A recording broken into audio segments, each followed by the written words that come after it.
La croissance rend-elle plus heureux? Autrement dit, l'augmentation de la production et donc du revenu est-il un moyen d'obtenir plus de bien-être? C'est la question qu'on se pose depuis un certain temps et l'un des premiers à se l'être posé, c'est Richard Easterling. Et Richard Easterling a fait apparaître un paradoxe en 1974 lorsqu'il écrit son article. Et ce paradoxe est le suivant, c'est-à-dire qu'en fait, pour lui, il n'y a pas d'augmentation du bien-être quand il y a augmentation du revenu. Il a étudié ça donc en 74. Si je reprends 74 et que je regarde maintenant jusqu'en 2003, aux États-Unis, je vois de 74 à 2003, en gros, eh bien, il y a à peu près une même satisfaction, c'est-à-dire ceux qui se déclarent vraiment très heureux représentent à peu près 25% de la population. Mais pendant ce temps-là, le PIB, lui, a augmenté et le revenu par tête a augmenté lui aussi. Donc, les individus étaient plus riches, mais ils n'étaient pas pour cela plus heureux. Il n'y avait pas plus de bien-être. Et ce qui est vrai aux États-Unis l'est dans les autres pays. Si on regarde ce qui se passe au niveau européen, on s'aperçoit que c'est toujours les Néerlandais qui considèrent qu'ils sont les plus heureux. Ce sont toujours les Italiens et les Français qui considèrent que c'est pas terrible. Et entre les deux, on a les Anglais et les Allemands. Mais on voit que c'est vraiment une constance. Donc, entre 73 et 80 et 2004, bien évidemment, le PIB a augmenté, bien évidemment, les revenus ont augmenté, mais en aucun cas, le bien-être, ou du moins la sensation de bien-être, elle, n'a augmenté.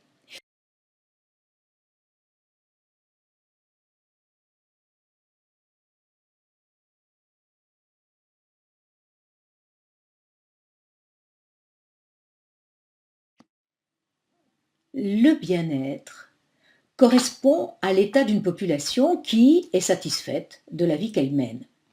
Cette satisfaction est le produit de l'interaction entre des éléments qui constituent l'environnement des individus, c'est-à-dire l'environnement économique, l'environnement humain, l'environnement naturel et l'environnement institutionnel.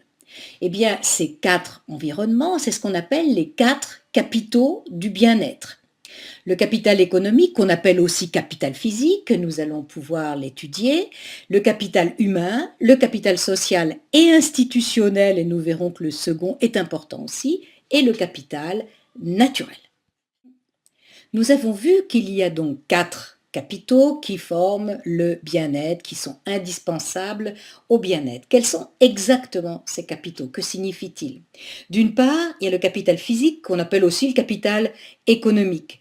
Bon, c'est l'ensemble de tout ce qui a pu être produit par le passé et qui est capable maintenant de satisfaire les besoins d'une population, d'améliorer son bien-être. Et donc, c'est toute la partie économique, si vous voulez. Et tous ces biens, évidemment, sont obsolètes à un moment ou à un autre, et ils ont donc l'amortissement pour prendre en compte ce vieillissement. Le capital naturel. Le capital naturel, bien c'est la nature, c'est tout ce qu'il peut y avoir dans la nature qui va être utile pour pouvoir produire. Ensuite, le capital humain. Il est fort important, ce capital humain, parce que, en fait, c'est l'ensemble de tous les talents, de toutes les qualifications, de toutes les expériences qu'ont accumulé les individus d'un groupe. Et cette expérience, tous ces talents, toutes ces connaissances, eh bien, ça va permettre à ces individus d'avoir une capacité à travailler peut-être supérieure à ceux d'autres individus. Donc, tout ce capital humain, c'est un élément extrêmement important pour pouvoir provoquer le bien-être. Quant au capital social et institutionnel, en fait, ce sont finalement deux capitaux sous un seul sous un seul titre. En fait, tout d'abord, il y a le capital social. Le capital social, c'est l'ensemble de tous les réseaux de relations qu'un individu ou que plusieurs individus, qu'un groupe d'individus peut se faire. Et lorsque ces réseaux sont intenses, eh bien, ça va donner une cohésion sociale plus forte. Et une cohésion sociale plus forte dans un groupe, eh bien, ça donne plus de bien-être. Quant aux institutions, bien les institutions, c'est l'ensemble de tout ce qui structure nos interrelations. Au point de vue politique, par exemple, bien le système démocratique.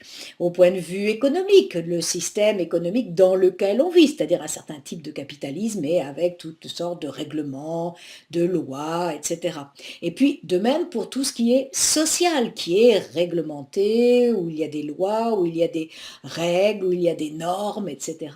Si tout ceci est bien fait, eh bien le résultat est un bien-être supérieur des individus qui vivent dans ces relations sociales, dans ces institutions.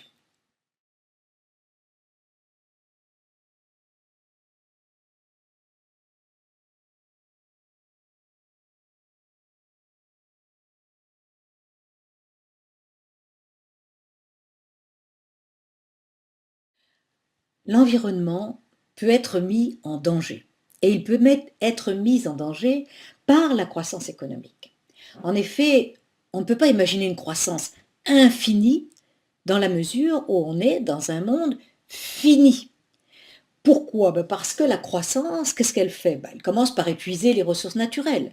Il est bien évident que ces ressources naturelles ne peuvent pas se renouveler au rythme où on les utilise. Que ce soit le pétrole, on parle toujours de pic pétrolier, c'est-à-dire du moment où on aura atteint le maximum possible de pétrole produit et où il n'y aura qu'une baisse parce qu'il n'y en aura plus assez en réserve. Il en est de même pour les matières premières. Ce capital naturel, c'est un bien commun, mais c'est un bien commun qui est périssable. Et il va falloir des millions d'années pour que la nature puisse les reproduire. Donc si on les utilise plus vite que la nature n'est capable de les reproduire, bien évidemment, on va arriver à un moment d'épuisement. Deuxième chose, cette croissance économique provoque des émissions de gaz à effet de serre. On sait que le CO2 essentiellement augmente au fur et à mesure que la production augmente et cette augmentation de CO2 qu'on verra tout à l'heure, eh bien, il est responsable de ces changements climatiques.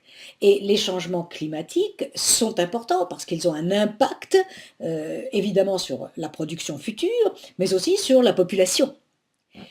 Ensuite, cette croissance économique, elle épuise la biodiversité. On surexploite les poissons, on surexploite la forêt, on pollue et donc un certain nombre d'animaux vont disparaître, de plantes vont disparaître à cause de la pollution. Et puis ce changement climatique va aussi transformer la biodiversité parce qu'il y a des organismes qui ne vont pas résister, il y en a d'autres au contraire qui vont se multiplier et tout ceci finalement est grave pour la biodiversité.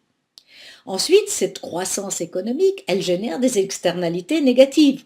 La pollution, l'ensemble des déchets que l'on peut faire, et ces déchets de toutes sortes, ça peut être des déchets ménagers, ça peut être des déchets industriels, ça peut être par exemple des déchets atomiques. On sait que pour certains, il faut des milliers et des milliers d'années pour qu'ils disparaissent. Donc on voit que cette création de déchets pose des problèmes qui sont des problèmes pour le futur, et pour même un futur extrêmement lointain.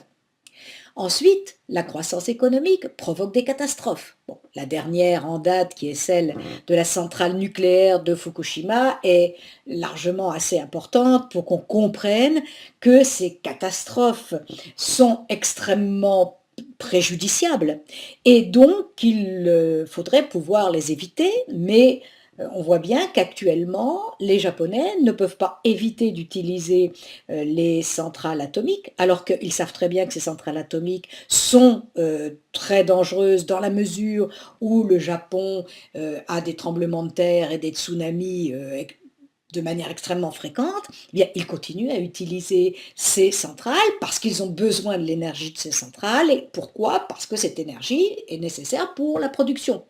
Donc on voit à quel point l'environnement est mis en danger par la croissance économique.